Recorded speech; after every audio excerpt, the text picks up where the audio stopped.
आज का वीडियो आपके लिए काफ़ी ज़्यादा इम्पोर्टेंट होने वाला है अगर आप एक बीएलडीसी सीलिंग फैन परचेस करने की सोच रहे हैं। यहाँ पर बीएलडीसी सीलिंग फैन में एटम वर्क का नाम काफ़ी प्रचलित है और मैंने एटम वर्क का ही ओजियो मॉडल परचेस किया है जो काफ़ी सस्ता है। मैं सबसे पहले आपको इसका बिल जो है वो दिखा देता हूँ। आप देखेंगे ये फैन मुझे 2499 का पड़ा था और मैं इस वीडियो में आपको इसका टीयर डाउन यानी इस फैन की मोटर की बाइंडिंग और इसका सर्किट और इसके द्वारा कितने वॉट कंज्यूम किया जाता है बूस्ट मोड में सारा कुछ दिखाने वाला हूं। यहाँ पर हमने बॉक्स को खोला तो उसमें हमें 2 बॉक्स और मिले। यहाँ पर इस बॉक्स में इसकी मोटर और जरूरी एसेसरीज है और साथ ही जो दूसरा बॉक्स है उसमें इस फैन के ब्लेड्स हैं। यहाँ पर मैंने फैन जो है वो व्हाइट कलर का सिलेक्ट किया था। चलिए इस बॉक्स को मैं आपको थोड़ा सा दिखा देता हूँ। ओजियो मॉडल है 1200 mm। यहाँ पर इसका जो एमआरपी है वो भी आप देख पाएंगे 4300 है और ये काफी चीप प्राइस में मैंने परचेस किया है 2500 में। चलिए इस बॉक्स को ओपन करते हैं और इसके अंदर क्या क्या है आप देख पाएंगे।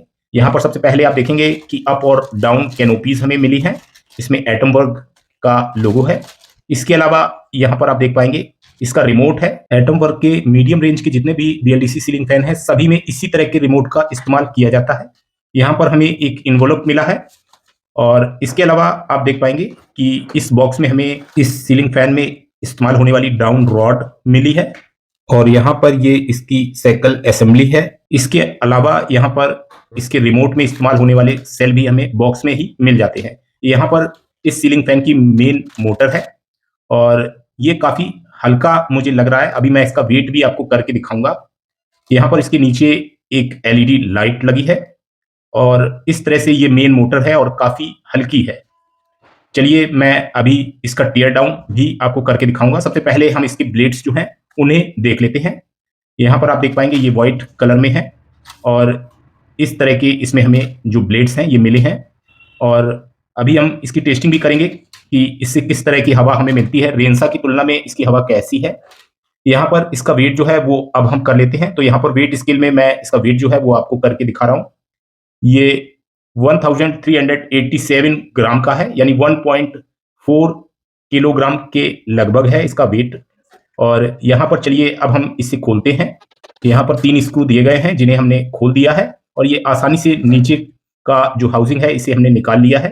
अंदर की मोटर आपको दिख रही है, साथ में इसका सर्किट भी आपको दिख रहा है। ये जो हाउसिंग है ये प्लास्टिक की है जो नीचे साइड था और ऊपर की साइड जो है ये एल्युमिनियम है और यहाँ पर इससे भी हमें खोलना होगा तभी हम अंदर का सर्किट और इसकी मोटर जो है उसे देख पाएंगे। तो यहाँ पर हम इसमें लगे हुए स्क्रू जो है उन्हें खोलेंगे। इसमें काफी सारे स्क्रू लगे हैं जिन्हें हम खोल लेते हैं, जिसके बाद ये प्लास्टिक पार्ट जो है इसे हम निकाल पाएंगे। तो यहाँ पर आप देख पा रहे हैं इस तरीके से हम इसका प्लास्टिक पार्ट जो है उसे निकाल सकते हैं, लेकिन उससे पहले हमें इसके वायर जो है इन्हें निकालना होगा। यहाँ पर जो इसकी मोटर की बाइंडिंग है उसके वायर्स का कनेक्टर है यहाँ पर, जिसमें ये वायर जो है लगे हैं। चलिए हम इन्हें खोल देते हैं, जिसके बाद इस प्लास्टिक पार्ट को हम आसानी से अलग कर पाएंगे और इसका जो सर्किट है और इसकी मोटर उसे भी देख पाएंगे। तो यहाँ पर इस तरह से मैंने इसके ये तीनों वायर जो हैं निकाल दिए हैं और इसके बाद हम ये जो इसका सर्किट है इसे अलग कर पा रहे हैं। यहाँ पर इसके जो वायर हैं जो एसी मेंस वाले हैं ये इस कनेक्टर में लगे हैं जिन्हें हमें खोलना होगा तभी हम इस सर्किट को बाहर कर पाएंगे। तो चलिए मैं इन दोनों वायर्स को कनेक्टर से निकाल लेता हूं, जिसके बाद हम इसका सर्किट जो है उसे अलग कर पाएंगे। यहाँ पर आप देख पा रहे हैं इस तरीके से हमने इसे अलग कर दिया है और ये इसका मेन सर्किट है और इससे भी अभी मैं खोल के आपको दिखाऊंगा। यहाँ पर आप देखेंगे इसमें 3 स्क्रू लगे हैं और इन्हें भी हम खोलेंगे, जिसके बाद इसका सर्किट जो है उसे हम बाहर कर पाएंगे।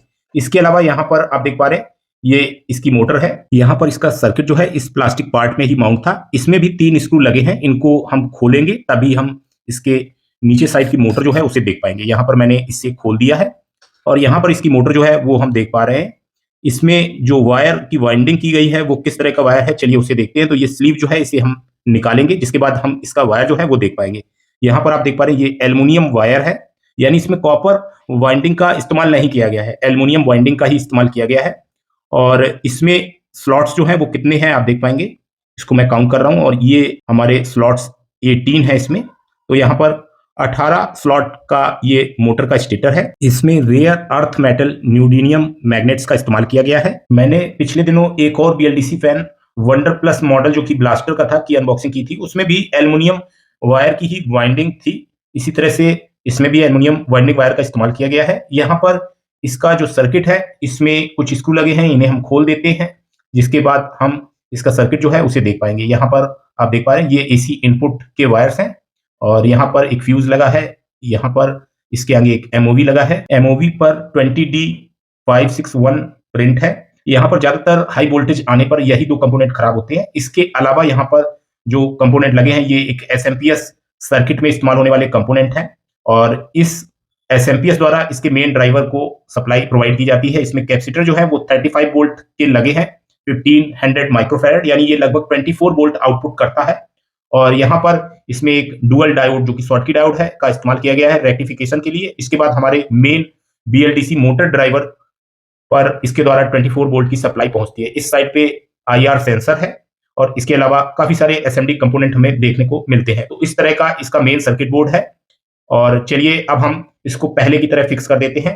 तो यहाँ पर हम इस सर्किट को पहले की तरह फैन में इंस्टॉल करने वाले हैं और पूरा फैन इंस्टॉल करने के बाद आगे की टेस्टिंग जो है वो भी अभी हम करेंगे। तो यहाँ पर इस तरीके से मैं इसको रोटेट करता हूँ तो ऐसी स्थिति में ये एक वोल्टेज जनरेट करता है और इसकी एलईडी हमको ग्लो होती हुई दिखाई देगी। आप देखेंगे मैं इस तरीके से तेजी से इसको रोटेट करता हूँ तो इसमें जो इलेक्ट्रिसिटी है वो जनरेट होती है, जिससे कि इसमें लगी हुई एलईडी हमको जलती हुई दिखती है। क्योंकि इसमें चार्ज जो है वो इसके कैपेसिटर में स्टोर हो जाता है और उसके बाद वो चार्ज धीरे से डिस्चार्ज होता है और एलईडी हमें जलती हुई दिख रही है। तो ये एक तरह का जनरेटर की तरह भी काम करता है। चलिए इसका जो नीचे का हाउसिंग है उसे भी हम फिक्स कर देते हैं, जिसके बाद हम इस बीएलडीसी सीलिंग फैन का इंस्टॉलेशन करेंगे और फिर हम इसकी टेस्टिंग करेंगे। तो यहाँ पर एटम वर्क के जो बीएलडीसी सीलिंग फैन है इन्हें बड़ी आसानी से खोला जा सकता है और इनको रिपेयर करना भी आसान है, जबकि वंडर प्लस मॉडल जो कि ब्लास्टर का था उसे खोलना काफी कठिन था। चलिए अब हम इसका इंस्टॉलेशन जो है उससे जल्दी से कर देते हैं, जिसके बाद हम इस सीलिंग फैन की टेस्टिंग जो है वो करेंगे। तो यहाँ पर ये इसकी कैनोपीज हैं, ये अप कैनोपी है और वो डाउन कैनोपी है। यहाँ पर इसके ब्लेड्स हैं और ये इसकी डाउन रॉड है। यहाँ पर इसके स्टड्स का ये बॉक्स है, इसे हम खोलते हैं और देखते हैं इसमें हमें क्या क्या मिलता है। आप देखेंगे कि इसमें एक पैकेट निकला है और इस पैकेट को हम खोलते हैं, जिसके बाद हमें इसके अंदर कुछ नट बोल्ट और इसका जो ऊपर साइड का साइकिल असेंबली है वो मिलता है। और इस तरह से इसका हम इस्तेमाल बाद में करेंगे इसको पंखे को हैंग करने में। सबसे पहले इसकी डाउन रॉड जो है उसे हम देखते हैं। इसमें एक साइड पे ये खाली होता है, ये हमारा नीचे साइड जाएगा और इस साइड प्लास्टिक का पार्ट लगा है, यानी ये अप साइड में रहेगा। तो यहाँ पर हमारा स्टड जो है इसको हम इंस्टॉल करेंगे। चलिए इस डाउन रॉड को जो है हम अपने सीलिंग फैन में लगाते हैं और इसके बाद हमने कैनोपीज लगाई और इसके ब्लेड्स लगा लिए। तो इस तरह से हमने इस सीलिंग फैन का इंस्टॉलेशन जो है वो इतना कंप्लीट कर दिया है। अब हम इसकी टेस्टिंग वगैरह करेंगे, उससे पहले रिमोट में हम इसके सेल जो है वो डाल लेते हैं। तो यहाँ पर मैं आपको बताना चाहूंगा कि एटम वर्क के मीडियम रेंज के जितने भी सीलिंग फैन आते हैं उनमें यही रिमोट इस्तेमाल होता है और एक ही रिमोट से आप अलग अलग सीलिंग फैंस को कंट्रोल कर सकते हैं। हालांकि सीलिंग फैन अगर एक ही कमरे में कई सारे लगे हैं तो आपको इसका आईआर एलईडी जो है उससे जिस सीलिंग फैन को कंट्रोल करना है उसी की डायरेक्शन में रखना होगा। यहाँ पर आप देख पा रहे हैं दो सीलिंग फैन है, एक रेंसा मॉडल है और दूसरा जो हमने अनबॉक्सिंग किया ओजियो मॉडल। यहाँ पर ओजियो मॉडल का जो हमारा पावर कंजम्पशन है बिना चलाए, यानी ये अगर ऑन है ऐसी स्थिति में 0.78 वॉट कंज्यूम कर रहा है। चलिए इसे हम ऑन करते हैं। तो यहाँ पर पावर बटन जो है उसे हम पुश करते हैं। इसमें एक एलईडी इंडिकेटर रेड जो कि ग्लो होता हुआ हमें दिखा था, जिसके बाद फैन चालू हुआ। यहाँ पर ये अलग अलग स्पीड में रन कर सकता है, तो यहाँ पर जिस स्पीड में है उसी स्पीड के अकॉर्डिंग ये वॉटेज कंज्यूम करेगा। चलिए मैं इससे सबसे पहले आपको बूस्ट मोड में इसका पावर कंजम्पशन जो है वो दिखाता हूँ। यहाँ पर इसे हमने बूस्ट मोड में कर दिया है। अब हम पावर मॉनिटर में देखते हैं कि ये कितने वॉट कंज्यूम करता है। यहाँ पर पावर मॉनिटर में आप देख पाएंगे ये 38 वॉट के करीब पावर कंज्यूम कर रहा है। तो यहाँ पर इस तरह से हमने इसके बूस्ट मोड में कितने वॉट कंज्यूम करता है ये देखा। अब हम इसकी 5th नंबर स्पीड पे ये कितना वॉट कंज्यूम करता है ये भी देखते हैं। तो यहाँ पर आप देख पाएंगे ये लगभग 28 वॉट के करीब पावर कंज्यूम करता है। तो इस तरह से हमने इसकी अलग अलग स्पीड में इसका वॉटेज कंजम्पशन देखा। अब हम रेंसा मॉडल को भी देखते हैं। यहाँ पर एक कंपैरिजन हो जाएगा हमारा। मैं इसे 5th नंबर स्पीड में रन कराता हूँ। तो दोनों ही सीलिंग फैन जो है 5th नंबर स्पीड में रन है। मैं इसकी एलईडीज भी ऑन कर देता हूँ। इसकी एलईडीज कुछ इस तरह से ग्लो होती है, जबकि इसकी एलईडी जो है रेड ग्लो हो रही है और इसमें सिंगल एलईडी है, जबकि उसमें जिस स्पीड में रन होता है उतनी ही एलईडीज ग्लो करती हैं। अगर आप भी एटमबर्ग के ओजियो मॉडल या रेंसा मॉडल को परचेज करना चाहते हैं तो वीडियो के डिस्क्रिप्शन में मैंने परचेज लिंक दिया है। तो उम्मीद करता हूं आज का वीडियो आपके लिए हेल्पफुल रहेगा। आज की वीडियो में इतना ही। Thanks for watching. Have a nice day.